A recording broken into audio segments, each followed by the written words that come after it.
Hello my dear friends, welcome back to Gyan Sagar. My self Prerna दशवंती। I hope आप सब बहुत अच्छे होंगे और एकदम जोर शोर से तैयारी कर रहे होंगे इंडियन नॉलेज सिस्टम का। तो चलिए आज हम लोग यहाँ पर डिस्कस करते हैं यूनिट 5। सर पार्ट 1 पार्ट 2 ऐसे करके ला रहे होंगे, बाकी तो सर करवाएंगे, हम करवा रहे हैं। ओके, आपका टॉपिक का क्या नाम है? Indian ethical social and environmental thought. Okay, ये हमारा मेन टॉपिक हो गया। इसके अंदर आपका देखिए क्या क्या आता है, ये इम्पॉर्टेंट है। इससे हम लोग लगभग 50-60 क्वेश्चन यहाँ पे अभी करेंगे, जिससे आपका तैयारी में क्या होगा, बूस्टिंग होगा। चलिए, तो पहला हमारा टॉपिक है कि धर्म अर्थ कामा मोक्ष। ये जो 4 चीज़ लिखा हुआ है क्या, आपको क्वेश्चन में दिख ही जाएगा। ओके, यहाँ से क्वेश्चन एक दिख ही जाएगा। क्या है भाई? तो ये पुरुषार्थ है। अब मैम पुरुषार्थ क्या होता है? तो पुरुषार्थ क्या हमारे जीवन का एम है, लक्ष्य है या ऑब्जेक्टिव है बोल सकते हैं। ये हमारा जो भारतीय दर्शन है उसमें बताया गया है कि हमारे जीवन में कितने पुरुषार्थ है, टोटल 4 है। क्या क्या है? तो पहला क्या हो गया हमारा? धर्मा हो गया, ठीक है, धर्मा हो गया, फिर अर्थ हो गया, कामा हो गया और मोक्षा हो गया। अब धर्मा में क्या आता है? तो हमारी रिस्पॉन्सिबिलिटी हो गया, हम सही मार्ग में चले, किसी को हानि ना पहुंचाए, ईर्ष्या की भावना ना रखे, ये सब भी क्या है, हमारा पार्ट ऑफ धर्म ही है। ओके, और अर्थ का मतलब क्या हो गया? जो भी हमारा इकोनॉमिक स्टेटस है, जो भी हमारा बिलोंगिंग्स है, हम जैसे अपना जीवन को यापन करते हैं, वो हमारा क्या हो गया? अर्थ हो गया। कामा क्या हो गया बेटा? तो कामा मतलब हमारे जो डिज़ायर्स हैं, जो सुख है, जो सेटिस्फैक्शन है, वो हमारा क्या कहलाता है? कामा कहलाता है। ओके, और आप मोक्ष, आपको आई होप पता होगा कि मोक्ष क्या होता है, हमारा अंतिम लक्ष्य होता है। वो किसी भी धर्म का हो, हिंदू हो, बौद्ध हो, जैनिज्म हो, ठीक है, कोई भी धर्म का हो, हमारा अंतिम लक्ष्य क्या होता है? मोक्ष की प्राप्ति करना। मैम मोक्ष की प्राप्ति करना का मतलब क्या होता है? तो क्या होता है, जब हम बार बार ये जो रिसाइकल जो हम लोग बोलते हैं, 7 जन्म होता है, दुख सुख ये सब से हट के हम लोग क्या हो जाते हैं? फ्री हो जाते हैं। जब ये जो साइकिल है जन्म मृत्यु का, उससे जब हम लोग फ्री हो जाते हैं तो वो क्या कहलाता है? मोक्ष कहलाता है। ये हमारे टोटल 4 पुरुषार्थ है। आई होप याद हो गया होगा आपका। पुरुषार्थ हमारे कितने हैं? 4 है। कौन कौन से है? धर्मा है, अर्थ है, कामा है और मोक्ष है। Okay, clear. नेक्स्ट टॉपिक में चलते हैं हम लोग सेकेंड में। सेकेंड में क्या हमारा? Indian models of sustainable living and nature worship. तो Indian model of sustainable living मतलब हम लोग क्या कर रहे हैं, जो हम अपने प्रकृति का यूज़ कर रहे हैं वो तो हमारा क्या है?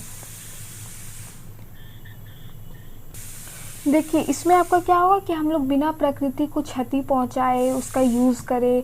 ऐसा नहीं कि हाँ भाई है तो हम पूरा एकदम अंधाधुंध यूज़ किए जा रहे हैं बेफिजूल का। मतलब ये हमें क्या सिखाता है Indian models of sustainable living, कि हम लोग कम में कैसे रहें, कैसे प्रकृति के साथ, अपने नेचर के साथ सद्भाव से क्या करें, पेश आएँ। ठीक है, और नेचर वर्शिप मतलब नेचर को हम लोग पूजा करते हैं। जैसे हम लोग तुलसी, पीपल ये सबको बहुत पवित्र मानते हैं, नदी को क्या मानते हैं? माता मानते हैं कि नहीं? तो ये क्या हुआ? नेचर वर्शिप का हुआ। ये हमें सिखाता है हमारा न्याय दर्शन कि हमें अपने प्रकृति के साथ क्या रहना चाहिए? न्यायपूर्ण रहना चाहिए। ओके, और हम लोग क्या है? प्रकृति का ही पार्ट है, ना कि हम उसके स्वामी हैं। ओके, हम लोग क्या है? जो नेचर है उसका पार्ट है, part of nature, not the master of nature. Okay, चलिए थर्ड में देखिए हमारा क्या है? Role of family society in ethical development. जो हमारे में नैतिक डेवलपमेंट होता है, एथिकल डेवलपमेंट, मोरल डेवलपमेंट होता है, उसमें हमारे फैमिली का क्या रोल है, सोसाइटी का क्या रोल है, इसमें हम लोग को यहाँ पे सीखना होता है। अब देखिएगा, जो बच्चा अब घर जा रहा है और देख रहा है स्कूल से जा रहा है तब कि मम्मी पापा लड़ रहे हैं, बाहर निकल रहा है तब देख रहे हैं कि मम्मी पापा लड़ रहे हैं, सो रहा है तब देख रहे हैं कि मम्मी पापा लड़ रहे हैं, तो उसके मन में क्या ही भावना आएगा, है कि नहीं? तो आप लोग भी कल जाके अगर फादर मदर बनिएगा तो ऐसे बच्चों के सामने नहीं करना है, क्योंकि बच्चे वही सीखते हैं जो देखते हैं। ओके, कहीं ना कहीं आप कितना भी उसको ये कर लो, उसका थोड़ा सा इफेक्ट पड़ेगा ही आपके बच्चे पे। ये तो सीरियल और ये नहीं ना है कि आप बोलोगे कि जाओ बच्चा अंदर जाओ। हमारे मिडिल क्लास में क्या, हमारे आँखों के सामने ही सारे घटनाएं घटती है ना। चलो 4 में देखो कि कंसेप्ट ऑफ,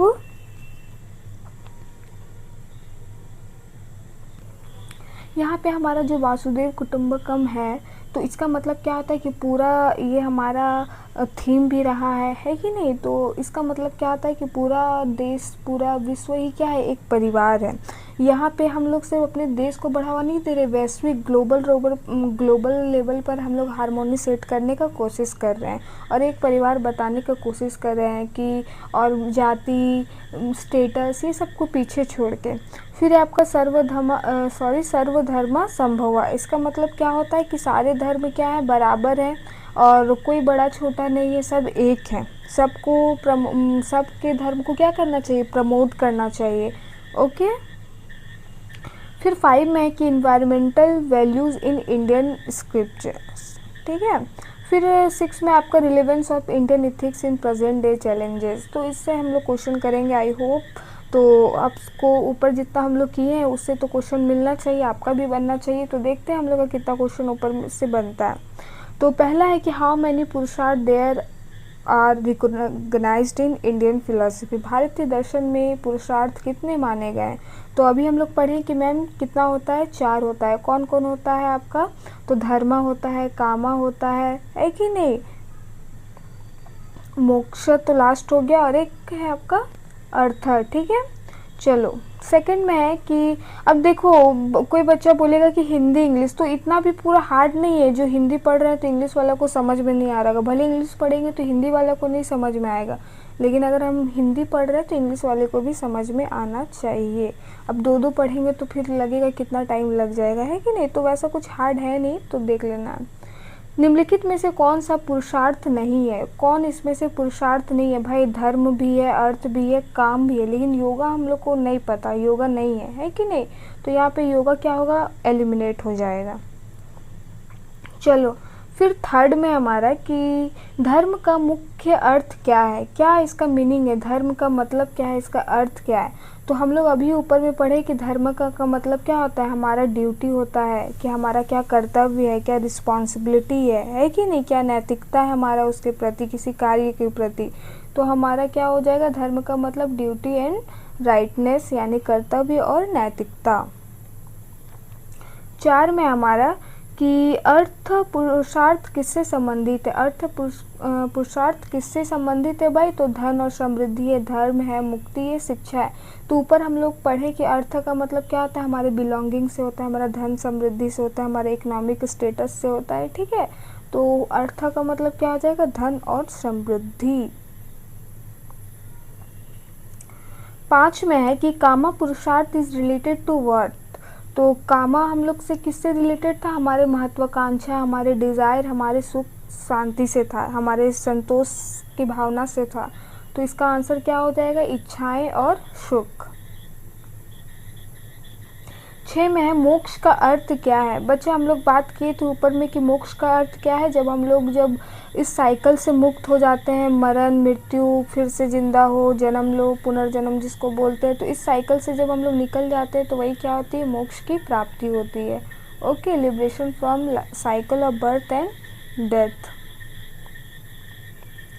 7 में है कि what is the aim of purushartha in Indian philosophy. Bharatiya Jeevan में दर्शन में पुरुषार्थ का उद्देश्य क्या है। पुरुषार्थ का उद्देश्य क्या है भाई, हमारे जीवन में कामा भी जरूरी है कि नहीं, अर्थ भी जरूरी है, मोक्ष भी जरूरी है कि नहीं, धर्म भी जरूरी है। तो ये क्या कर रहा है, एक बैलेंस लाइफ को बैठाने का कोशिश कर रहा है कि हाँ भाई तुम इसके ही चारों के चक्र में घूमोगे तो तुम्हारा लाइफ और अच्छा रहेगा, सारे तुम्हारे कार्य भी पूरे होंगे, सही मार्ग में भी चलोगे। तो इसका क्या हो जाएगा, संतुलित जीवन जीना, चारों रहना चाहिए। क्या क्या रहना चाहिए मैम, धर्म भी रहना चाहिए, काम भी रहना चाहिए, ठीक है, और क्या है हमारा अर्थ भी रहना चाहिए और मोक्ष भी रहना चाहिए। फिर है हमारा 8 में कि मोक्ष किस प्रकार का लक्ष्य है। तो मोक्ष किस प्रकार का लक्ष्य है, इसका ऑप्शन पढ़ना हमारे लिए ज़रूरी है। क्या क्या है, आध्यात्मिक है, आर्थिक है, सामाजिक है या राजनीतिक है। तो कोई राजनीतिक नहीं है, सामाजिक भी नहीं है, आर्थिक भी नहीं है, हमारे क्या है, स्पिरिचुअल है, आध्यात्मिक है, परमात्मा से रिलेटेड है, ठीक है, हमारे विश्वास से रिलेटेड है, हमारे आस्था से रिलेटेड है। 9 में देखो धर्म, अर्थ, कामा एंड मोक्ष का रिलेटेड टू व्हाट। तो ये किससे रिलेटेड है, तो ये क्या है हमारे, पहले आपको दिमाग में रहना चाहिए, हमारे जीवन के क्या है, 4 गोल है, 4 लक्ष्य है, 4 एम है। ये चीज़ आपको याद रखना है, यानी 9 का क्या हो जाएगा, फर्स्ट वाला ए वाला हो जाएगा। 10 में देखो कि पुरुषार्थ की अवधारणा किस दर्शन से जुड़ी हुई है। पुरुषार्थ की धारणा हमारे किससे जुड़ी हुई है, भारतीय दर्शन में जुड़ी है। और ये सारी बातें जो हम लोग ऊपर पढ़े कि प्रकृति को पूजना या फिर फैमिली सोशल से, हम समाज से सीखना, नैतिकता का भावना सीखना, ये सब हमारा कहाँ बोला गया है, भारतीय दर्शन में बोला गया है। ठीक है, इंडियन फिलॉसफी। अब ये था हमारा पहला वाला पुरुषार्थ वाला टॉपिक से। अब हमारा सेकंड में किससे आ जा रहा है, Indian models of sustainable living and nature worship. यहाँ हम लोग क्या करते हैं, नेचर के साथ सद्भाव, रिस्पेक्ट के साथ बिहेव करते हैं। बिहेव करने का मतलब उसका हम लोग अनादर नहीं करते, एक्सेसिव यूज़ नहीं करते हैं बेफिजूल का। ऐसे तो जितना मन करता है करते ही है, लेकिन एक्सेसिव नहीं करते हैं। उसके बाद नेचर को हम लोग पूजते हैं, नदी को पूजते हैं, पवित्र मानते हैं, तुलसी को पूजते हैं। ठीक है, पेड़ पौधा को पूजते हैं, तो वही है। 11 में देखो कि भारतीय संस्कृति में प्रकृति को किस रूप में देखा जाता है। तो इंडियन कल्चर में प्रकृति को किस रूप में देखा जाता है, माता के रूप में, व्यापार के साधन के रूप में, युद्ध के साधन के रूप में, राजनीति के साधन के रूप में। तो क्या हो जाएगा यहाँ माता के रूप में। आपको क्या करना है, अगर आंसर नहीं आना है तो आप क्या कीजिएगा, ये सब एलिमिनेट कीजिएगा। ठीक है, आजकल पता है कैसा क्वेश्चन आ रहा है कि एक ही वाला या दो आपसे रिलेटेड रहेगा, बाकी एकदम फालतू ऑप्शन में रहेगा। तो उसको पहले, अगर आपको नहीं आ रहा है तो सबसे पहले ऑप्शन को छांटिए। जय माता दी नहीं मारना है। ठीक है, जय माता दी मारना है तो 2 ऑप्शन में मार सकते हैं। चारों में जो मार रहा है वो महा बेवकूफ़, महा भकलोल है। क्योंकि आप ऐसे कीजिएगा तो क्या होगा, 2 अपने आप छट जाएगा। कितना भी बढ़िया मजबूत क्वेश्चन क्यों ना हो, टफ क्वेश्चन क्यों ना हो, 2 आराम से आप छाट सकते हैं। जय माता दी नहीं मारना है बच्चा।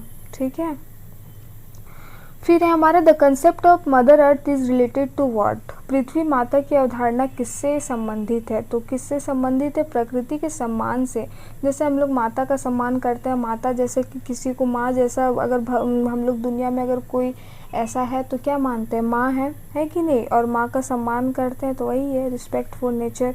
ओके, माँ कहने का अर्थ वही है। माँ निस्वार्थ भाव से हमें प्रेम करती है, बदले में कुछ नहीं चाहती है कि नहीं।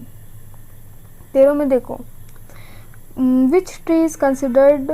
ठीक है, कौन सा वृक्ष पवित्र माना जाता है। तो कौन सा, तो पीपल है, नीम है, आम है, बांस है। तो पीपल का पेड़ को हम लोग पवित्र मानते हैं। इसमें हम लोग पूजा करने जाते हैं, हर शनिवार को पानी डालते हैं ताकि वो हमारे क्या करे, शनि ग्रह को मिटाए, है कि नहीं। किसी का है क्या शनि ग्रह, बोलो, हम सब का है। चलो, चिपकू आंदोलन किससे संबंधित है। चिपकू मूवमेंट था वो किससे रिलेटेड था भाई। तो देखिए ऑप्शन है आपका environmental protection, trade, politics, youth. तो देखिए ये सब अपने इतना फालतू इसका ऑप्शंस है, अपने आप छट जाएगा, है कि नहीं। ये क्या है, इन्वायरमेंटल प्रोटेक्शन से है। ये पर्यावरण को सुरक्षित रखने के लिए किया गया था। जब पेड़ों की कटाई हो रहा था तो क्या कर रहे थे, हर एक, उस गांव का नाम मेरे को याद नहीं है, वहाँ का हर एक क्या किया था, जाके पेड़ से क्या गया था, चिपक गया था कि पहले मुझे काटो तब पेड़ को काटना। तो उसी को क्या नाम दिया गया, चिपकू मूवमेंट। आप इसका कमेंट कर देना कि कब हुआ था। 15 में है कि भारतीय संस्कृति में नदियों को किस रूप में माना जाता है। तो क्या है, देवी के रूप में, व्यापार के साधन, युद्ध के साधन, राजनीति के रूप में। तो हम लोग क्या देवी के रूप में मानते हैं, माता मानते हैं उन लोग को हम, है ना। और ये हमारा कहाँ बताया गया है, भारतीय दर्शन में बताया गया है। 16 में देखो, प्रकृति पूजा का मुख्य उद्देश्य क्या है। जो हम प्रकृति को पूजते हैं, उसका वर्शिप करते हैं, उसकी इबादत करते हैं, तो क्यों करते हैं भाई, इसका उद्देश्य क्या है, इसका ऑब्जेक्टिव क्या है। तो हमारा डायरेक्ट इनडायरेक्ट क्या हमारा है कि हम प्रकृति का क्या करें, सम्मान करें, संरक्षण करें, प्रिजर्व करें, है कि नहीं, प्रोटेक्ट करें। ओके, 17 में है, what is the basis of sustainable living in Indian tradition. Bharatiya Jeevan शैली में सतत विकास का आधार क्या है। तो क्या है, सतत विकास का आधार क्या होगा, अगर हम प्रकृति के साथ क्या करें, बैलेंस बना के रहें, नेचर के साथ क्या करें, बैलेंस बना के रहें। उसका अत्यधिक यूज़ करेंगे तो फिर तो गए, जो हमारा आने वाला पीढ़ी है, हमारा जो ग्लोबल वार्मिंग का लेवल है सब बढ़ जाएगा। अगर हम ज़्यादा अपना इंडस्ट्रियल ग्रोथ बढ़ाएंगे तो भी उसके साथ अन्याय होगा, है कि नहीं। तो हम लोग को क्या करना है, बैलेंस करके चलना है। वन महोत्सव किससे रिलेटेड है। तो वन महोत्सव किससे, ट्री प्लांटेशन, वृक्षारोपण से, व्यापार, राजनीति। तो आप ही बोलिए, आप क्या मारिएगा इसमें, कोई और मारिएगा, युद्ध या ये कुछ नहीं मारिएगा, उसी को मारिएगा। 19 में है कि why is the cow considered important in Indian culture, भारतीय संस्कृति में गाय को गौ माता क्यों कहा जाता है, क्यों इतना इम्पोर्टेंस उनको दिया जाता है। तो हमारा युद्ध है, राजनीति है, व्यापार है, तो क्या हो जाएगा usefulness in agriculture and environment. ये हमारे एग्रीकल्चर के लिए हमारे पहले तो आप लोग को पता है बैल वगैरह से ही खेतों की जुताई वगैरह होती थी, है कि नहीं, और मिल्क भी देती हैं जो कितना हम अमृत के समान होता है ना। चलो 20 में है what is the main principle of nature conservation in Indian tradition, भारतीय परंपरा में प्रकृति संरक्षण का मुख्य सिद्धांत क्या है। क्या है भाई, तो ये हम क्या करना चाहते हैं, इसको प्रोटेक्ट क्यों करना चाहते हैं, ताकि हम प्रकृति के साथ क्या सामंजस्य बैठा सके, हारमोनी बैठा सके, है कि नहीं। तो हमारा 20 का ए हो जाएगा। अब हमारा थर्ड टॉपिक में आगे role of family and society in ethical development, नैतिक विकास में हमारा क्या रोल है फैमिली और सोसाइटी का। फैमिली कहने का मतलब आपका घर का परिवार हो गया, सोसाइटी कहने का मतलब आपका अड़ोसी पड़ोसी, आपका स्कूल फ्रेंड, आपका रिलेटिव्स, ये हो गए, ठीक है। तो what is the role of family in ethical development, नैतिक विकास में परिवार की क्या भूमिका है। क्या भूमिका है हम सबको पता है, लेकिन एक बार हम लोग क्या करेंगे, ऑप्शंस पढ़ते हैं। नैतिक मूल्यों की शिक्षा देना, व्यापार सिखाना, राजनीति सिखाना, युद्ध सिखाना। और देखिए ये प्राइमरी नहीं है बट ये सब भी है, सोसाइटी हमें ये भी सिखाता है कि कैसे हमें रहना चाहिए, कैसे हमें तैयार होना चाहिए, भावी कल दिन हमारा कुछ ऐसा सिचुएशन आ जाएगा तो ये सब भी सिखाता है। लेकिन सबसे पहले यहाँ पे हम लोग किसका बात करें, इथिकल डेवलपमेंट, नैतिकता का बात कर रहे हैं, इसीलिए यहाँ पे क्या होगा, नैतिक मूल्यों की शिक्षा देना। ओके, नैतिक मूल्यों की शिक्षा देना। एक परिवार ही हमें सिखाता है कि बड़ों, और हम लोग देख के सीखते हैं कि बड़ों का कैसे आदर करना चाहिए, उनका कैसे सम्मान करना चाहिए, है ना। 22 में देखो बच्चों को नैतिक शिक्षा सबसे पहले कहाँ मिलती है, तो सबसे पहले उसके कहाँ मिलेगी, उसके परिवार में मिलेगी, है कि नहीं। उसके परिवार के ही लोग उसके बड़े, अपने से बड़े का आदर नहीं करेंगे तो वो बच्चा भी कल दिन नहीं करेगा, याद रखना। 23 में हमारा कि समाज का नैतिक विकास में क्या योगदान है। जो ये हमारा समाज है जिसको हम दिन भर गाली देते रहते हैं कि समाज के कारण समाज नहीं चलाएगा, ये नहीं करेगा, वो नहीं करेगा, तो वो हमारे इथिकल डेवलपमेंट, हमारे नैतिक विकास में उनका क्या योगदान है, जो समाज है उसका क्या योगदान है। तो क्या हो जाएगा, सोशल नॉर्म्स एंड ट्रेडिशन, यानी सामाजिक नियम एवं परंपराएं। ये हमें सिखाता है कि समाज के कुछ नियम है, कुछ कानून है, इसको आपको फॉलो करना पड़ेगा, तभी आप क्या करोगे, जिंदा रह पाओगे। और इसके कुछ परंपराएं हैं, कुछ ट्रेडिशन भी है। जैसे आप घर में जिद करते हो, फेंक देते हो सामान, वहाँ जब 4 आदमी रहेगा अपनी सोसाइटी में, वो काम आप नहीं कर पाइएगा, क्योंकि वो समाज की नज़र में क्या है, बुरा है, ख़राब है ना। तो वही है। चलो 24 में है कि भारतीय संस्कृति में संस्कार का क्या महत्व है। ये जो संस्कार है इसका क्या महत्व है भाई, तो नैतिक और सांस्कृतिक शिक्षा। हम लोग क्या बोलते हैं, संस्कारी लड़की है, कब बोलते हैं, जब वो एकदम अच्छे से आपका सारे बातों को माने, पहनावा ओढ़ावा ठीक रखे, सुबह उठे, खाना बनाए, तो उसको क्या बोलते हैं, संस्कारी लड़के बोलते हैं ना। लेकिन एक्चुअल में इसका क्या है, कपड़ा छोटा बड़ा से नहीं होगा, क्या होगा कि वो अपना धर्म, अपनी रिस्पॉन्सिबिलिटी को कैसे पूरा कर रही है, और उसका जो कर्तव्य है उसको कैसे कर रही है कि नहीं। उसका लोगों के प्रति सोच क्या है, अपने देश के प्रति सोच क्या है, अपने माता पिता के प्रति सोच क्या है। ओके, तब वो जाके संस्कारी कहलाएगी। जैसे कोई सूट पहन के आ गया संस्कारी लड़की, तो ये उसका मतलब ये नहीं होता है।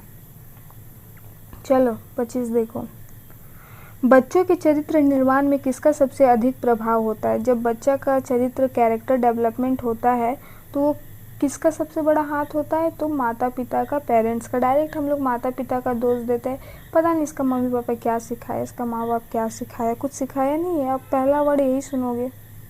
चलो 26 में देखो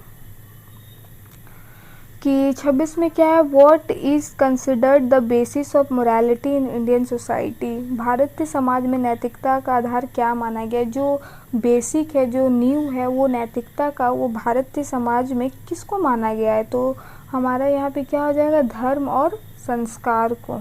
ठीक है, ये यहीं से हमारा क्या होता है, नैतिकता का बीज पनपता है। 27 में है कि समाज में नैतिक आचरण में कौन नियंत्रित करता है। तो कौन नियंत्रित करता है, तो जो हमारे जो समाज के नियम कानून हैं, ठीक है, कि how to behave in a society, ठीक है, वो, और उसके जो ट्रेडिशंस है वो। 28 में है कि भारतीय परिवार व्यवस्था किस पर आधारित है। जो भारत में जो परिवार है वो व्यवस्था किस पे आधारित है, तो सहयोग और सम्मान से है, कॉपरेशन और रिस्पेक्ट से है। 29 में है कि समाज में नैतिक मूल्यों को बनाए रखने के लिए क्या आवश्यक है। जो हमारे जो इथिकल है और जो वैल्यूज़ है, मोरल वैल्यूज़ है, वो बना रहे।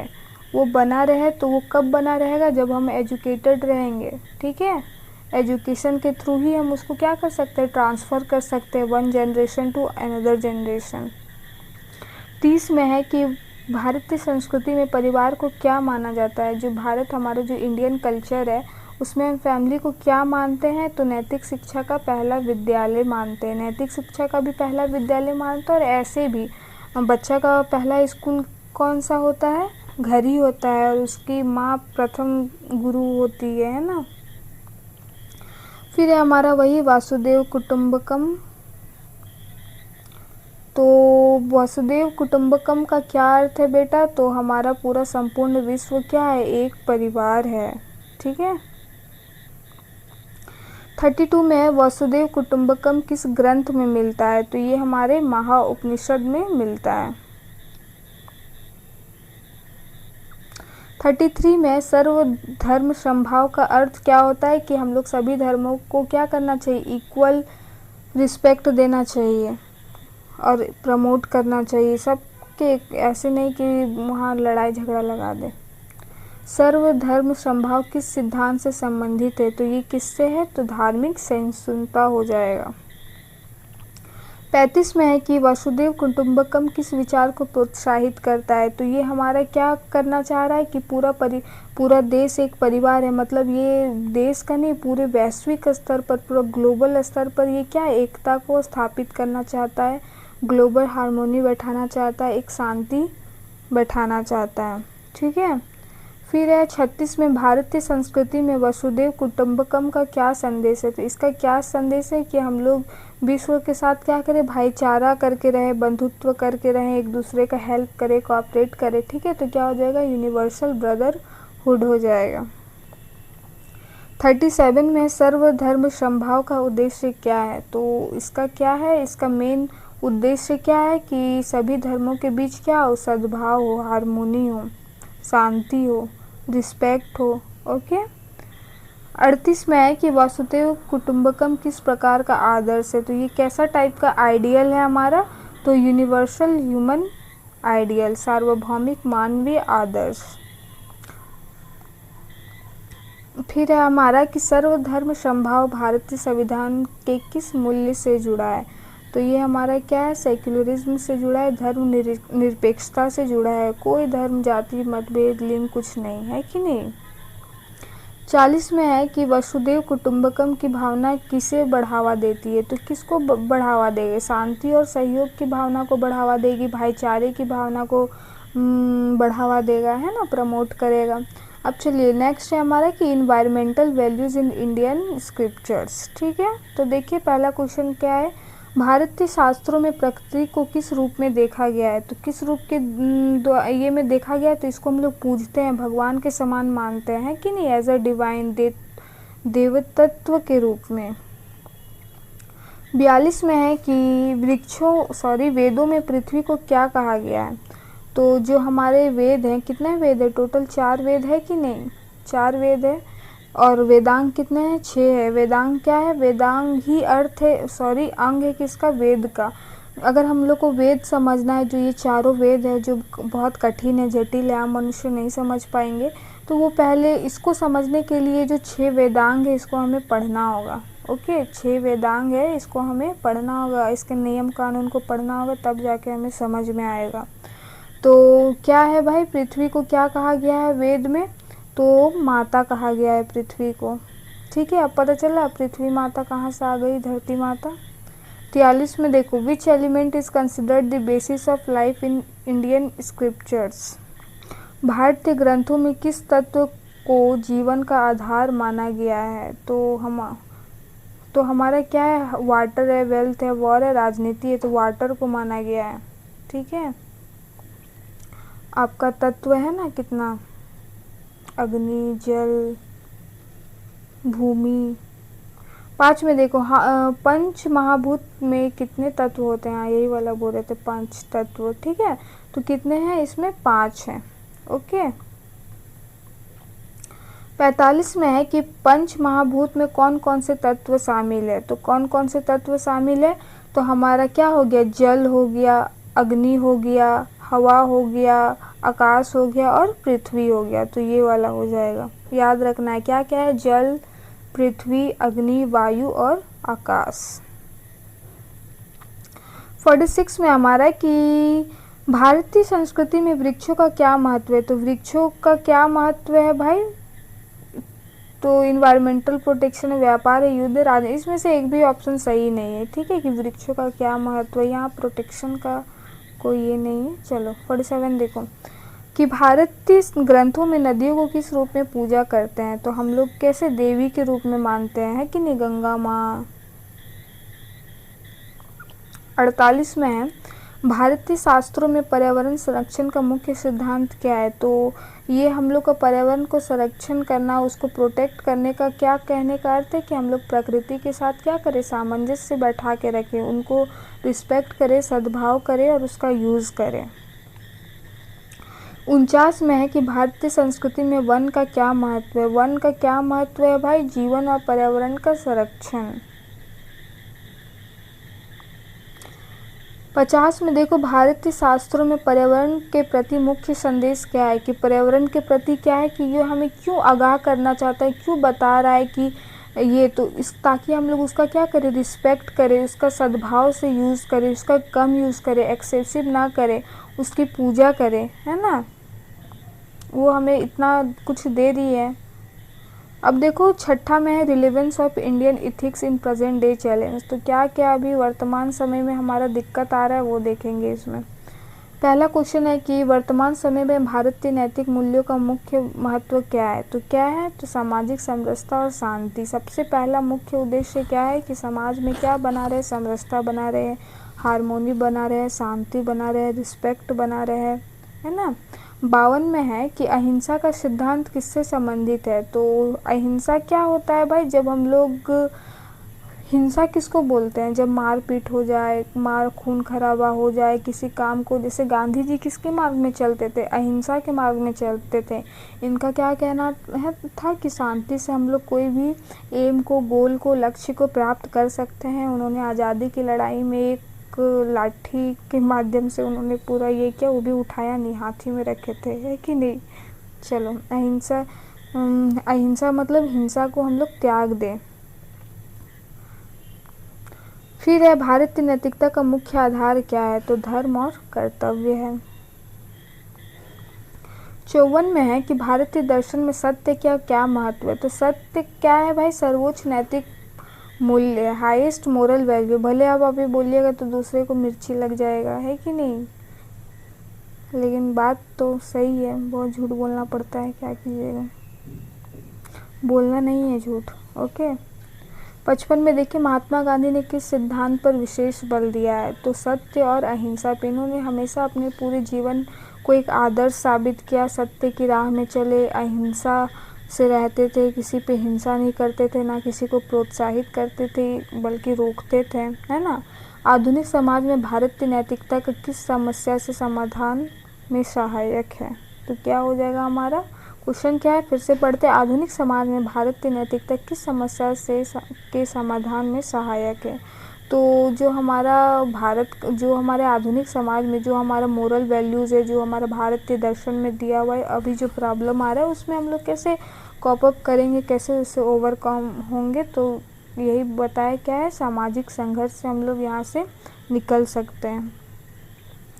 57 में है कि भारतीय नैतिकता का पर्यावरण संरक्षण में क्या योगदान है। जो हमारे सिखाया है भारतीय नैतिकता ने, उसमें हम लोग कैसे प्रोटेक्ट कर रहे हैं पर्यावरण का, उसमें क्या उसका योगदान है। तो ये हमें क्या सिखा रहा है कि प्रकृति के साथ क्या रहेंगे, बैलेंस होके रहेंगे। फिर है हमारा कि वासुदेव कुटुंबकम आधुनिक विश्व के लिए क्या संदेश देता है। तो क्या संदेश देता है कि हम पूरे विश्व स्तर पर क्या करें, एक होके रहे, ठीक है, यूनिट होके रहें। फिर है हमारा कि भारतीय नैतिकता का मुख्य लक्ष्य क्या है। तो भारतीय नैतिकता का मुख्य लक्ष्य क्या है कि मानव का कल्याण होना, ह्यूमन वेलफेयर, ठीक है, हर मनुष्य का क्या हो, कल्याण हो, इस जगत का कल्याण हो। आपका आज का लास्ट क्वेश्चन है कि आधुनिक जीवन में भारतीय नैतिक मूल्यों का क्या महत्व है। आज के जीवन में, मॉडर्न युग में हमारा क्या इम्पोर्टेंस है हमारे मोरल वैल्यूज़ का। तो ये हमें क्या एक बैलेंस्ड और शांतिपूर्ण जीवन जीने में मदद करता है। आई होप वीडियो आपको पसंद आया होगा। Thank you for watching. Have a nice day. All the best for your exam. Video कैसा लगा ज़रूर बताइएगा। बाय।